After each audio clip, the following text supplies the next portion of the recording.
Batwoman number 20, written by J.H. Williams III and W. Hayden Blackman, art by Trevor McCarthy. So, last issue, they basically tried to rope in Batwoman, the DEO did, and they revealed to her, hey, your sister's still alive. And this issue just picks up immediately afterwards, where she's like, no, there's no, this is Clayface or some other like hologram crap. There's no way my sister's still alive.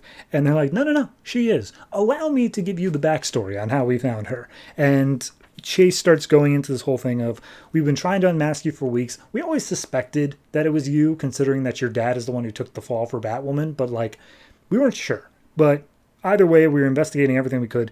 We came across this religion of crime, like Splinter Cell, like a group that was absolutely obsessed with you, to the point where they had a whole bunch of like training dummies made to look like you. Kind of creepy, honestly. But either way, we made our way in. We thought that they had all bailed out when they heard our chopper coming in. Turns out, bad intel, because as soon as we came into the room, they started firing on us.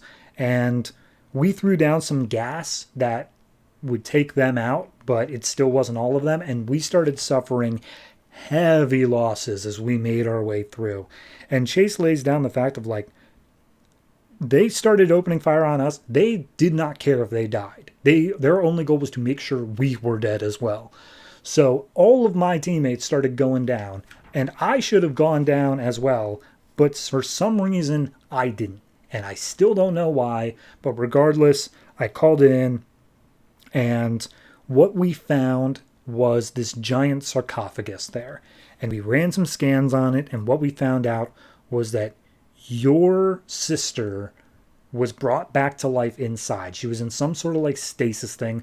We don't get it. Maybe it's magic, maybe it's nanobots, but point being, she was in there.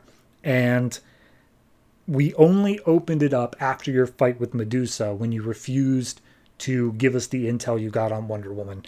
And immediately Batwoman's pissed off by that. It's like, you've had her alive in this coffin all this time, and you didn't bring her back? And she like goes to punch Bones in the face. Chase pulls a gun. She kicks Chase in the face and just starts going after him. And at that point, she's like, okay, look, here's the thing. We'll give you back your sister. Like, that's fine. However, you have to give us something equally of value in return. And she's like, first things first, I'm getting a face-to-face with her. You're giving me that just off the top. So we see Kate goes into the room and she takes off her mask and she sits down with Alice and they say hey to each other. And she gets 5 minutes with her. And it looks like they just spend the whole thing hugging until finally someone comes in and is just like, hey, you're out of time. We got to go. So Alice says, like, don't let them put me back in the dark. And she's like, I promise you, I'm coming for you. Just, you got to give me some more time. And so they put her back into basically a holding cell. And then night comes and they explain the deal. So Kate will get back Alice and she will be free of the DEO forever. She never has to do any more work to them, on the condition that she provides Batman's true identity.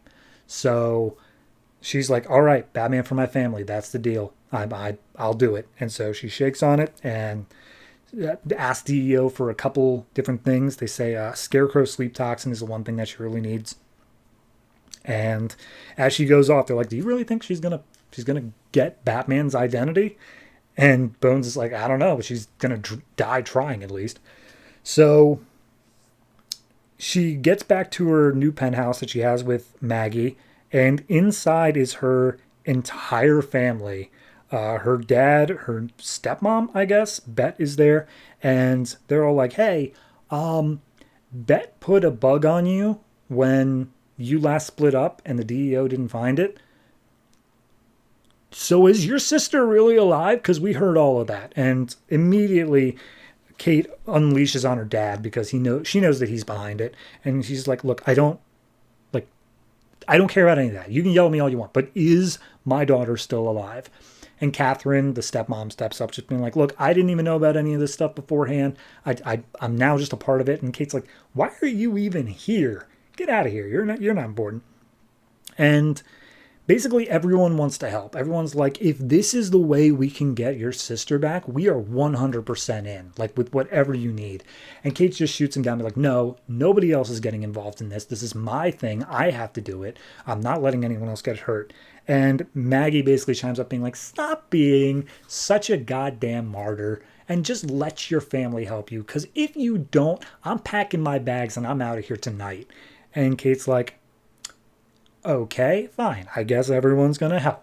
So that's where we leave the issue, is everyone now knows that Alice is alive. I mean, her real name's Beth. I call her Alice because she does the whole Alice in Wonderland thing. But it's Beth. I know that. So I think that this issue probably did the most legwork out of like the past 3 issues in making something big happen. Because last issue, it definitely felt kind of like we were just getting everything back into place of, okay, we're setting up that she has a new apartment. We're setting up that the DEO has Beth and all this extra stuff. This one feels like, okay, here's the big thing. Here is what we're doing. And we are going to move forward with it in, it's the whole Batwoman family to get Batman's identity to take on the DEO. I'm totally down for that. I'm definitely enjoying it.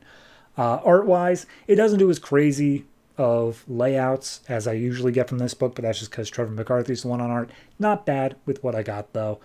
Yeah, it's just a solid issue. Not anything amazing, but just a nice, solid issue. I will say the standout to it is Kate meeting up with Beth in the big white room, because it's almost completely silent. It's just all told through faces and layouts and stuff like that. So I'll give this one I'll give it a flat 7. It's good. It's a nice book. I'm not hating on it, but it's definitely just setting up for bigger things to happen in the future. So looking forward to that.